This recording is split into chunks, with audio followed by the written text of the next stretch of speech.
This tutorial is going to help you complete your Google Sheet project for the 2.3 2.4 worksheet number 2. Now, it is expected that you have already watched the notes for 2.3 and have taken extensive notes on how we do all of this, and we'll be using those notes as reference as we go through this problem. So this is really just more a quick refresher and a review of how to do it. All right, so you want to make sure you're logged into your Google account. A Chrome browser is recommended because this is a Google Sheet project. You want to make a copy of the Google Sheet for this project available at this link. So if I click on that link, it takes us to all the data sets for the class.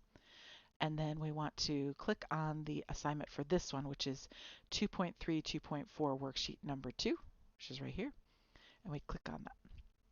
Now this is not your spreadsheet, so you're going to have to make a copy of this spreadsheet because this is my spreadsheet. So you have to click File and Make a Copy. And it helps your instructor if you put your last name somewhere in the file name. It's not the end of the world, but it does help. So put your last name in there somewhere and click Make a Copy. Or if you have a really common last name, you might want to put your whole name. And there's your copy. All right, so this will be editable by you. So all of the items up here in this top menu, they would not normally be available to you until you own the file yourself, which I now do. Okay, so now we want to go through how to find all the values we need. The first thing we want to do is find one of the midpoints. We call it the foundational midpoint. And if you can, finding it for the first row is easiest, which we can do here because the only time we can't is if it's an open-ended class, then you have to go with the second one.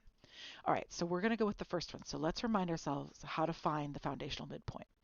We want to take the lower class limit plus the next lower class limit, and we put those in parentheses and we add them up and we divide by 2.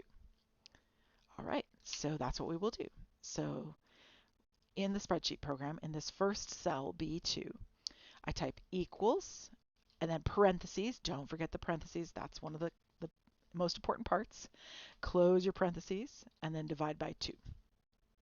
This will get you your first midpoint. So when you hit enter, you should visually check this, mentally check this, that this is between those two numbers, 0 and 99. If it's not, you did something wrong, right?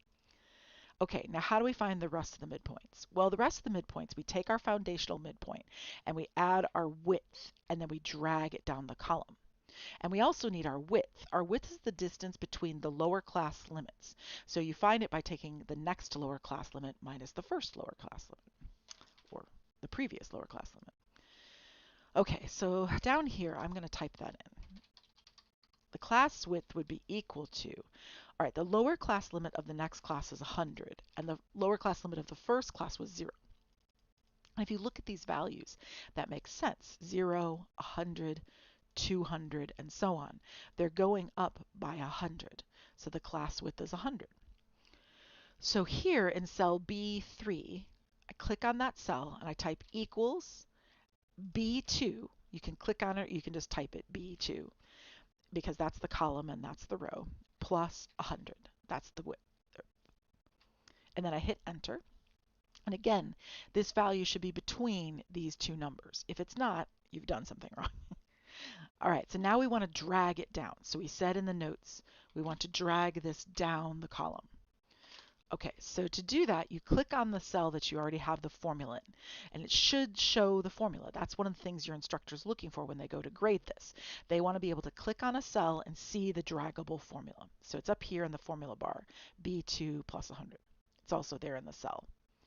All right, so I want that formula, so I'm going to move to the bottom right corner.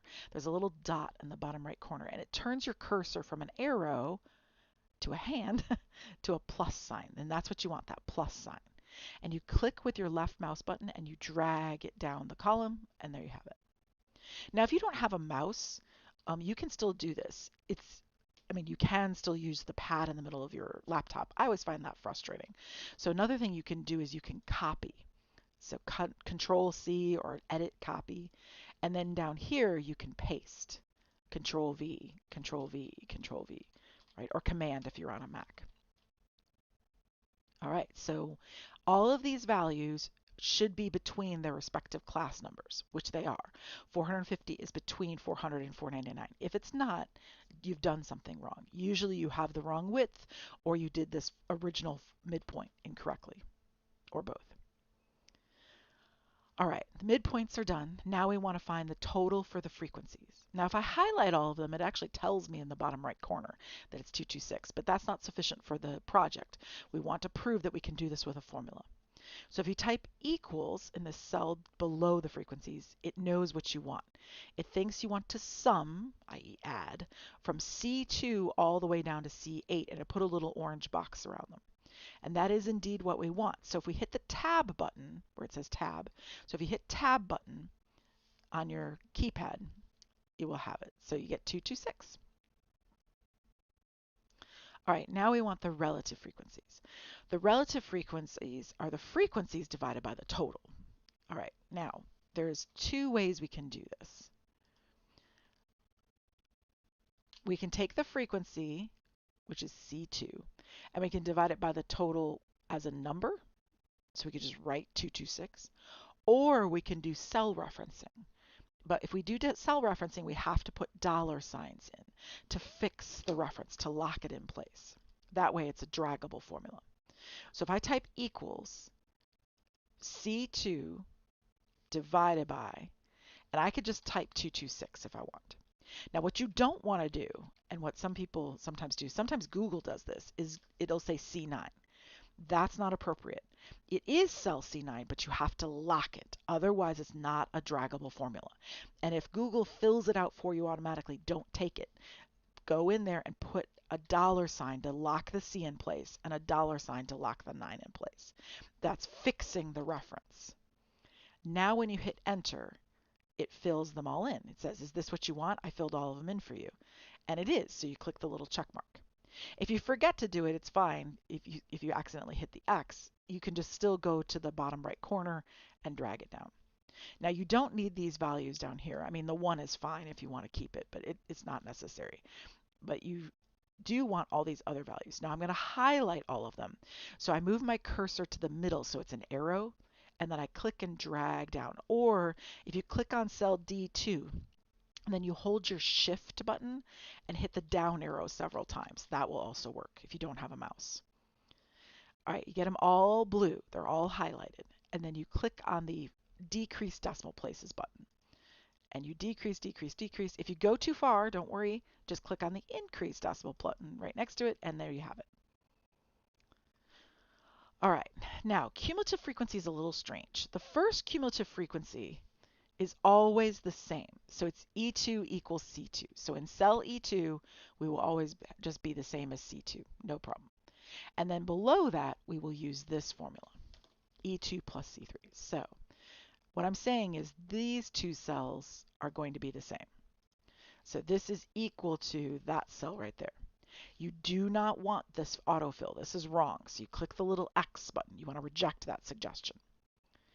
And then you want to say equals E2 plus C3. See, it knows what I want because I've done this so many times. So Google starts remembering things. So equals E2 plus C3. That's what we want, right? The cell above the 156 plus the new frequency, which is 31. And you hit enter. And then you want to click on that formula where the 187 is, and you want to drag it down the rest of the column, right? That's what it says in the notes, is to drag it down. So we're going to drag it down the rest of the column. So you click on the 187, so it's a blue box around it. And you move your cursor to the bottom right corner so it turns into a plus sign, and you click and drag. And it should be the same number as for the last row that was the total, right? So the 226 should be the same, and it is. All right, now the cumulative relative frequency. Well, it's the same as the relative frequency, it's just use the cumulative frequency column. So you type equals E2 divided by the total. So you can type the total as a number, that's perfectly fine, or you can type the cell reference. It's $C for column C, $9. Either way you like it, it's fine. So do whichever one makes you happy, and then hit enter. And this is fine, so click the check mark, and you don't need these zeros underneath, so you can just get rid of those. They're not doing you any good. All right, highlight all of those numbers, and you can highlight the one or not. It's up to you. It doesn't make any difference. But you definitely want to highlight the decimals, right? By making sure your arrow's in the middle. It's an arrow cursor. Click and drag, or shift and then hit the arrow key on your keyboard. And then you want to decrease the decimal places to 3, and you're done. All right, to finish out the project, all we need to do now is to make a graph, right? We've done all of this piece. So now we need to highlight the frequencies, but do not include the total. Click Insert and Chart. Okay, so highlight the frequencies. Don't include the total. Do not include the 226, but the frequencies, all the other ones you want to include. And click Insert, Chart. And it makes a chart. Now, over here on the right side panel, it's turned into a chart editor, which we don't really need. So you can hit a little X. You don't need that. And then you want to click on the graph, and it should give it this blue ring. You can see there's like blue dots on the edges. And then you want to move your cursor into the middle so it's an arrow, and then click and drag, right? You're shoving the graph away. You can shove it below, or you can shove it to the right. Either way, you just want to make sure that it's not blocking the view of your table. And you're done. You click Share. You copy the link so change it so that anyone with the link is a viewer. Sorry, yours will be locked originally. So you want to make sure you click it so anyone with the link is a viewer. Click copy the link, and then you're going to go to Canvas and upload that. So here I am in Canvas for this project. And then you want to click the web URL link, and then you're going to paste that link, right? Control V or Command V if you're on a Mac. And you want to click on that and then click Submit. And there you have it. It is submitted. And it tells you it was submitted up here. So now everything's all finished.